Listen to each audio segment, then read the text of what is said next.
El período reformista 1930-1945.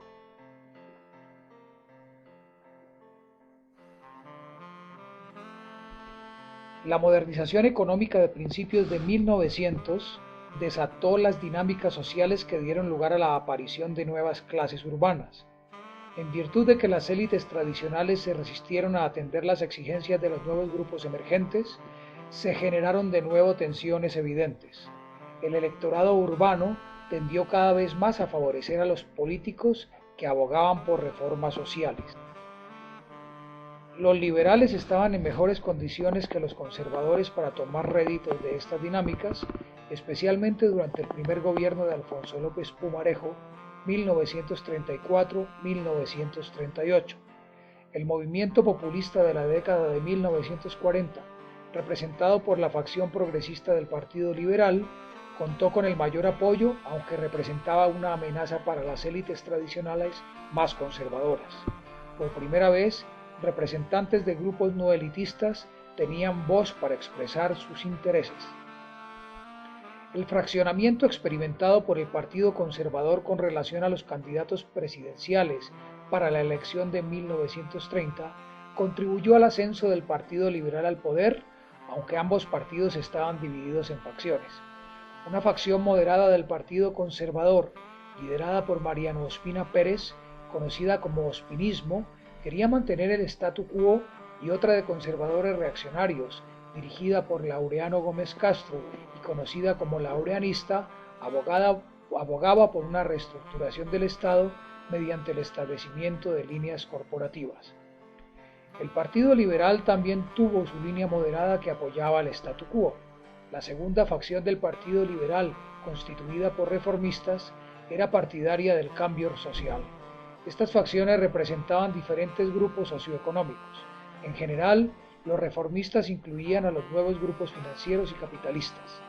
Los reaccionarios estaban integrados principalmente por latifundistas. Los moderados de ambos partidos tienden a defender intereses en varias actividades económicas e incluyen a algunos latifundistas que orientan la producción de sus predios a la exportación. Como resultado de la victoria de los liberales, muchos de los privilegios brindados a los conservadores en arreglos políticos previos son ahora denegados, en razón a que debido a que el presidente nombraba a los gobernadores, quienes a su vez lo hacían con los alcaldes municipales, la transferencia del poder desde el Partido Conservador al Liberal se sintió en los niveles municipales. Debido al cambio en la afiliación política de la fuerza policial, se aplicó la ley de manera más estricta a los miembros del partido de la oposición. Los enfrentamientos entre grupos partidistas se dan como resultado de la búsqueda de mantener los privilegios por encima de las clases bajas. Uno de estos enfrentamientos se caracterizó por la participación de la clase campesina, la cual, en medio de un entorno de confusión, trató de lograr un mayor control sobre pequeñas parcelas de tierra a expensas de los miembros del partido de oposición.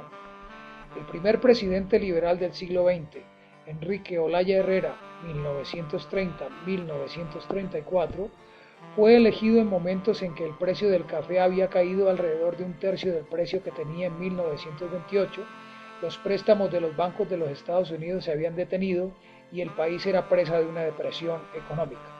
Olaya se esforzó para mantener unidos a los liberales y a los conservadores moderados, algunos de los cuales habían trabajado en pro de su elección.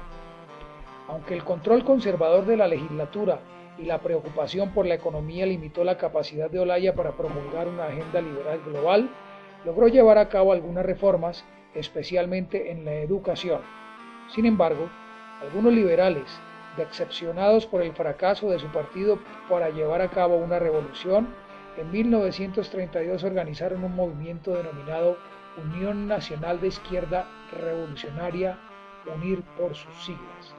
El movimiento llegó a su fin después de que Gaitán, su líder, volvió al Partido Liberal en 1935, cuando el partido adoptó muchas de sus propuestas en reformas y le ofreció un cargo en el Congreso. El gobierno de Olaya también debió enfrentar importantes controversias internacionales como el conflicto de límites con el Perú. En 1932, los peruanos ocupan Leticia, en la Amazonía colombiana, generándose un combate cuerpo a cuerpo entre las fuerzas militares colombianas y las peruanas. La disputa finalmente se resuelve en 1934 mediante negociaciones directas, cuando Perú reconoce la soberanía colombiana sobre el puerto. El presidente más importante en el periodo reformista fue el sucesor de Olaya, López Pumarejo. Convencido de que la facción reformista del Partido Liberal se había convertido en un soporte suficientemente fuerte como para llevar a cabo su programa, el gobierno de López Pumarejo lleva a cabo amplias reformas, principalmente en la agricultura, la educación y el sistema fiscal. Conocida como la Revolución en Marcha, estas reformas incluyen enmiendas constitucionales que garantizan el papel del Estado en el desarrollo de la economía del país y la diversificación de sus exportaciones. Se autoriza al gobierno nacional a expropiar bienes de beneficio común a condición de protección especial del Estado para el empleo y el derecho de los sindicatos a la huelga, estipulando, además, que la asistencia pública es una función del Estado. Reformas adicionales incluyen la aplicación estricta del impuesto de renta progresivo y los impuestos de sucesión, la concesión de derechos y garantías a ocupantes ilegales de terrenos públicos y privados, el fortalecimiento de las instituciones de crédito y una renovada separación entre la Iglesia y el Estado. Estas reformas, combinadas con una política fuerte de sustitución de importaciones, contribuyeron a acelerar el desarrollo capitalista de Colombia. Durante la administración de López Pumarejo, los precios del café y el volumen de las exportaciones se incrementaron. Las medidas proteccionistas contribuyeron a aumentar la producción nacional y a la ampliación del mercado interno. Se experimenta un crecimiento en la tasa de industrialización del país en la década de 1930, en la que confluyen varios factores externos e internos. El factor externo importante fue la crisis económica mundial de la década de 1930, que limitó la capacidad de importar bienes externos y a su vez la reducción de los mercados externos de exportación. Desde una perspectiva interna, se pueden relacionar, entre otros factores, la acumulación de capital a través del tabaco, el oro y el comercio del café, el mayor poder de compra de grandes grupos, especialmente los cultivadores de café, la construcción de instalaciones de transporte y comunicación que integran el mercado interno y la continuidad de las políticas proteccionistas iniciadas por el presidente Reyes en 1904. La creciente dinámica de las exportaciones de café fortalece el desarrollo industrial y permite una distribución más equitativa del ingreso, debido a que más trabajadores calificados tienen empleo y reciben salarios más altos. Como resultado, la demanda de bienes de consumo producidos en el país aumenta de manera importante. Las reformas establecidas en el gobierno de Pumarejo tienen relación con varios aspectos de importancia desde la perspectiva internacional que influyen necesariamente en las decisiones tomadas por el gobierno de Colombia. Entre estas pueden relacionarse las siguientes: la Constitución Mexicana de 1917, que establece disposiciones relativas al bienestar social, al trabajo y a la responsabilidad del gobierno y la economía. Las ideas de cambio promovidas por los apristas peruanos, miembros de la Alianza Popular Revolucionaria Americana, APRA, y las políticas del nuevo trato del presidente de Estados Unidos, Franklin Delano Roosevelt. Algunos intelectuales colombianos se habían interesado en el pensamiento socialista y reciben influencias importantes para sus planteamientos de política, como el establecimiento de una república liberal en España durante la década de 1930.